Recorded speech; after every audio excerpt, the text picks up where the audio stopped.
بسم اللہ الرحمن الرحیم۔ دیکھیں یہ جس طرح سے اس ایکویریم میں، یہ فش ایکویریم ہے، اور اس میں آپ دیکھ لیں کہ ان مچھلیوں کے لیے باقاعدہ ایک پورا ایک سسٹم ڈیزائن کیا گیا ہے، اور اس سسٹم کے اندر ان فش ایکویریم میں ان کی پراپر آکسیجنیشن کے لیے ایک پورا سسٹم ہے۔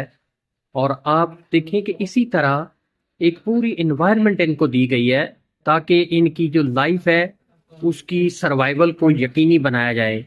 اسی طرح انسان جو ہے وہ جس انوائرمنٹ میں رہتا ہے، اگر اس کا ایکو سسٹم اس کی طبیعت کے مطابق نہ ہو، اس کے جو ارد گرد رہنے والے لوگ ہیں ان کی گفتگو، ان کی باتیں اس انسان کے لیے اس فش ایکویریم کی طرح آکسیجن کا کام کرتی ہیں، اور اسی طرح اس کو ایک پرسکون ماحول مہیا کرتی ہیں۔ لیکن اگر انسان کے ارد گرد رہنے والے لوگ اور ان کی گفتگو انسان کے لیے بجائے آکسیجن مہیا کرنے کے اس کی آکسیجن چوسنے لگیں، اس کے بلڈ میں کمی کا باعث بنے، تو پھر وہ انسان سروائیو نہیں کرتا۔